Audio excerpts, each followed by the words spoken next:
Hello guys, good morning. Nandito na si Nanay Gerarda, yung aking binalikan. Kasi ako ay busy rin, kaya hindi ko siya napuntahan nung sinabi ko sa kanya. So ngayon dahil nagkita uli kami, binalikan ko siya dito sa pwesto niya.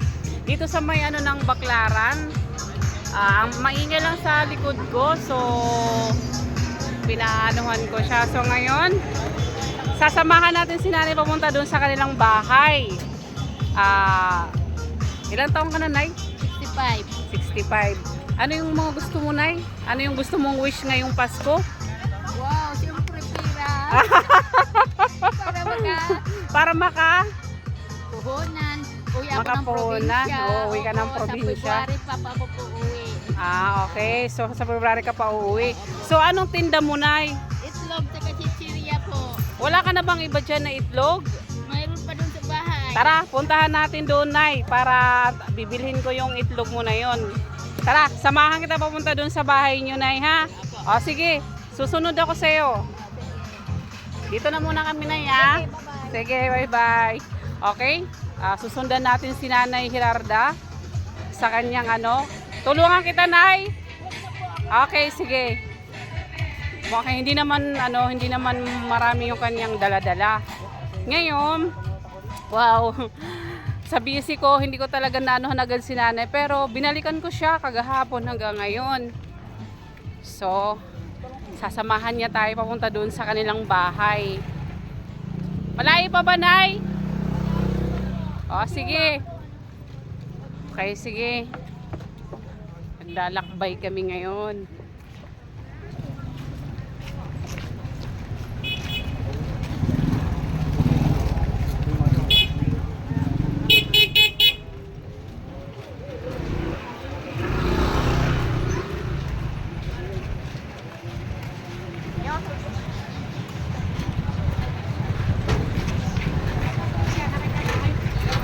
Relax ka lang, Nay, ha?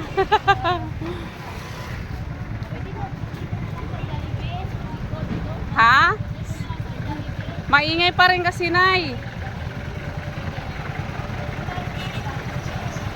Okay lang, mahalaga. Maano din natin yung kasi kung sino man yung mga mabubuting puso, Nay, at least alam nila kung saan ka matatagpuan. Hindi, magme-message lang naman sila sa akin.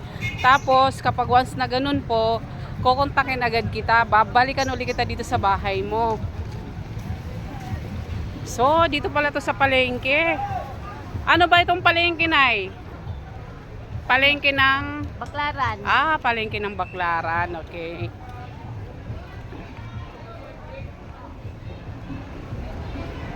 So, binabaybay namin yung daan. Patungo kami doon sa lugar na kung saan si Nanay. Kasi siya ay nagtitinda ng siya po ay vendor siya ng itlog. At sari-sari, marami na rin siyang dinagdag sa kanyang negosyo ngayon. So, yun nga, ang naano ko siya kanina, na interview ko siya ng sandali lang or konti lang, na gusto nga niya magkaroon ng sarili niyang puhunan. So, kung sino yung may mga bubuting puso dyan, pagkakataon niyo ng tumulong ngayon sa kanya. At kung sino man yung gusto na tumulong kay Nanay, mag-PM lang po sa akin. And then, pupuntahan ko din po. Lahat po yan hanggang sa kapiso-pisuhan na maibibigay nyo para kay Nanay. Maiaabot po natin yan ng mabuti. Ang gusto niya po daw ay magkaroon siya ng puhunan at saka makabalik siya doon sa Bohol. Magkaroon siya doon ng sari-sari store. Yun yung gusto niya mangyari. Siyempre sa ng edad niya kasi gusto na niya rin namang for good na sa probinsya. So, medyo mahaba-haba na yung nilakad natin, Nay. Medyo malapit na siguro kami. Susundan lang natin siya, guys, ha. Binabaybay natin yung niya.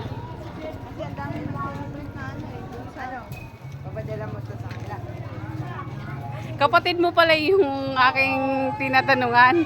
Tanong ako ng tanong sa kanya kagahapon. Ay sabi ko, mayroon po ba kayo nakita dito na nagbibinta ng itlog? Kasi sabi ko, babalikan ko siya. Nagkataon sabi ko nung mga panahon na yon, mayroon akong emergency na pinuntahan. At saka busy din po kasi ako kaya ayun. Ngayon, katatapos ko lang din po doon sa pag-ayos ko kasi ng ano.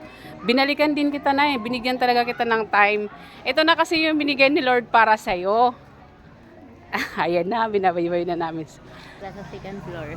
So dyan si nanay nakatira sa second floor. Nag-abang kami, 5,000 ang kwarto namin. 5,000.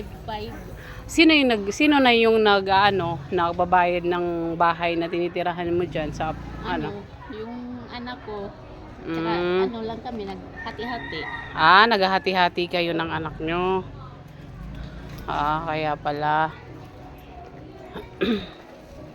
Kasi malaki, mabigat pag ako lang mag-isa. Sige, bigyan mo pa si tatay ng isang patay. Ano pa? Gusto mo ng itlog? Gusto yan, ay na. Ayan, sige po, sige. Sige. Tapos, Nay, Ano? hindi kasi, naano ko kasi ngayon, di ba sabi ko sa'yo, babalikan kita. Opo. So, ano ngayon yung ang tawag doon? Balikan uli kita kasi kanina in-interview kita ng sandali lang. Oo. Hindi ko masyadong, Sige, ano po ba ilang taon na po kayo dito sa Maynila, Nay? 5 taon na po. Pero, kamusta naman po yung pag-i-stay nyo dito sa Maynila? Okay lang po. Basta araw-araw lang ako nagtitinda dito. Pero pagka ngayong taon na to, marami na akong sakit na ramdaman. Taas ang sugar ko. Naku, ang dami gastos. Kaya, ano po yung plano nyo ngayon? Ano po yung pinagpipring nyo kay Lord? Siyempre, magkaroon ako ng sariling negosyo doon sa probinsya namin para hindi na ako dito pa. So, talagang willing talaga na kayong umuwi ng for good na sa probinsya. Ano po yung nyo yung makauwi kayo, tapos magkaroon po kayo ng Sari-sari, kahit maliit lang. kahit na maliit lang na magkakaroon po kayo. Kasi dito nangungupahan lang naman po kayo, no? So, hati-hati kayo ng anak mo. Hindi ba kayo nililibre ng anak nyo lang, Nay? Hindi, kayo wala pa rin siya eh. Wala din siya. So, tara Nay, manawagan tayo sa mga taong mabubuting puso dito sa makakakita sa video mo.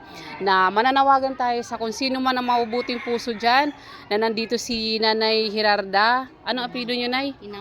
Inampas na nanghihingi siya ng kung ano man yung kaya lang ng bawat isa na makauwi siya ng probinsya. At makapag siya ng negosyo doon. Magkano ba yung pamasahe pamunta doon sa Nay? Sa Bohol? Pag sa plane? Sa 2,000 po. 2,000. Sigurado kang 2,000 lang? Kung promo. Pag sa promo. Oo. Kapag halimbawa kung sasagutin ko na yung para sa plane mo, Nay. Ang natin sa ating mga kababayan na yung mo ng sari-sari store na kung ano man yung mga mo para at least makapagsimula ka. And then bago ka mag-umpisa sa lahat na yun, syempre lahat i-video natin yun para makita na kung sino man yung nagbigay sa'yo na yung kanilang ibinigay ay nakarating sa'yo ng mabuti. Okay, Nay? Okay lang po. So yun po yung gusto nyo na makauwi na kayo ng Sa February pa po. Katapos. sa February. Ako kasi na this year ay ako ay magbabakasyon din. May ticket na kasi ako eh. About to sa aking ng trabaho. So biglaan to. So hindi ko pwedeng i-mention dito kung saan kasi biglaan po siya. Pero alam ko sa mga month na yan, nandito na rin ako niyan sa Manila uli. Dito sa yan. Kaya makakaano pa rin ako niyan. Pero bago siguro ako umuwi, aanuhan kita ng ticket. And then, kung sino man yung mga mabubuting puso na mag-aano sa'yo, na anuhin natin. Okay? Gusto ko nga sana yung, kung halimbawa punta ka ng probinsya, makasama din ako para kung sino yung magbibigay man sa'yo dito sa social media, na mabibidyohan natin, pati yung bahay mo doon, kung ano man yung para makikita din nila na talagang nakarating sa'yo na mabuti. Guys, kung sino man, umanawagan ka na kung ano man ang mo, yung galing sa puso mo na, yung pag pinagkaloob na sa'yo ni Lord. Pero ako kasi naniniwala kung pinagkaloob to sa'yo ni Lord. Sa pamasahe mo pupunta ng Bohol, ako na mamamasahe papunta sa'yo doon. Gusto ko nga kasama nga ako eh. Sige Nay, manawagan ka Nay. Sige po. Sino ba yung magandang loob sa akin? gusto ko po yung maghiling ako ng yung kabuhayan ko doon sa probinsya kasi gusto ko na rin umuwi kasi marami na ako nararamdaman nga sakit, taas na yung sugar ko, tapos high blood pa. Naku, ang dami nga maintenance ko ngayon eh. Wala akong pambili ng gamot, pastilan. Pastilan, Ginoo. Magkakaroon ka na, Nay, maging positive ka lang. So ngayon, itatanong ko naman sa iyo yung ng itlog mo na yan na sige po. yan. Mayroon ka ba bang diyan? Kaya bibilhin ko na muna yung kung anong for the meantime na bilhin ko na muna yung paninda mo na yan. Apo. Magkano po ba yan lahat na? Sige, bilangin mo. Mayroon pa doon sa taas, konti lang, puti lang yun. Ah. 10 piraso na lang yun. Sige, idagdag mo na lang yun, Nay. Idagdag mo na lang yun. Sa plastic na malaki. Akit pa ko sa bahay. Sige, akitin mo na lang doon pero hindi na kita bibidyohan. Dito na lang ako magano. So, ilan yan, Nay? 9 to 9. Sige, bilangin mo. Ayan na, nagbibilang na si Nani ng kayamanan niya. 11,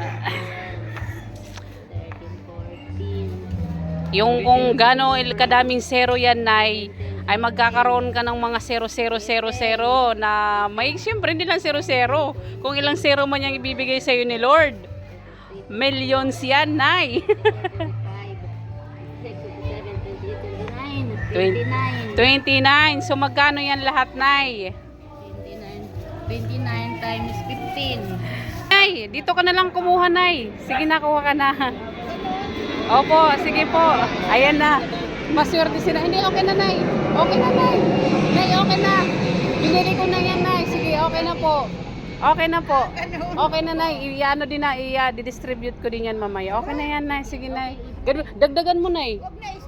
Isa lang. Ay, oo nga, sorry. Hindi nga pwede ng sobra. Okay, sige. Sige. Sige, opo, Nay. Opo, Nay. Taga saan siya? Taga dito rin ako sa Parañaque, dyan sa Santo Niño, Nay. Ano pangalan mo? Ako'y si Malu. Madu. Opo. Ano ang ano mo sa vlog, pagpa-vlog? Nagbablog ako kasi gusto kong matulungan si Nanay na papunta ng Bohol. Gusto daw niyang mag-for good na sa Bohol, magkaroon ng sariling negosyo. So sabi ko sa kanya yung pamasahe, sasagutin ko na papunta doon. Kung maaari nga sana sabi ko, dalawa kayong magpunta doon.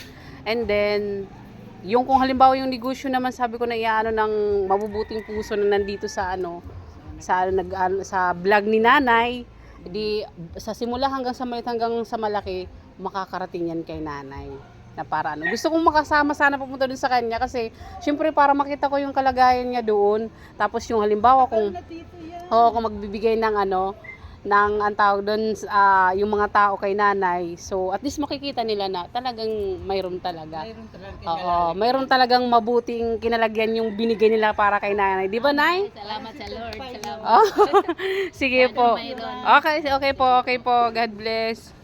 So, Nay, babayaran ko na yun, Nay, muna nga for the meantime to ngayon, no? Opo, sige. Dahil para at least makapagpahinga ka na, huwag ka na mag-ikot-ikot muna ngayong araw na to. Kahit ngayong araw lang to, hindi ka na muna mag-ikot, okay? Sige po. So, yun lang yung anong sasabihin mo, Nay, sa mga taong magbibigay pa lang sa'yo ngayon. Pero kasi, magpasalamat ka na. Mas maganda na yung nauuna yung pasalamat, di ba, Nay? Oo.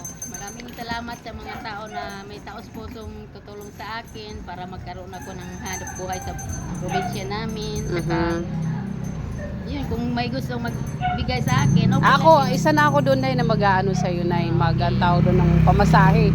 Basta ang inaano ko yung pamasahe mo yung maka-ano ka doon. Tulad niya sinabi ko nga, gusto ko rin na makasama rin nga papunta doon para makita ko yung kalagayan mo. Kasi ang lalagay ko dito is part 1 para at least nila. Part 1 to na video kay Nanay. Okay? So, uli, Nay, magpasalamat tayo. Maraming salamat and God bless sa lahat. Maraming salamat sa lahat ng mga tao na gustong tumulong sa akin. Tsaka, bigyan po silang ng marami pang pagkataon na magandang kalusugan sa kanila. Tsaka, unlad yung mga nila, negosyo. Yes. Yun. Pangyayarin po yun, Nay. Think positive lang. Okay. Dito na lang muna. Ikakat na muna natin.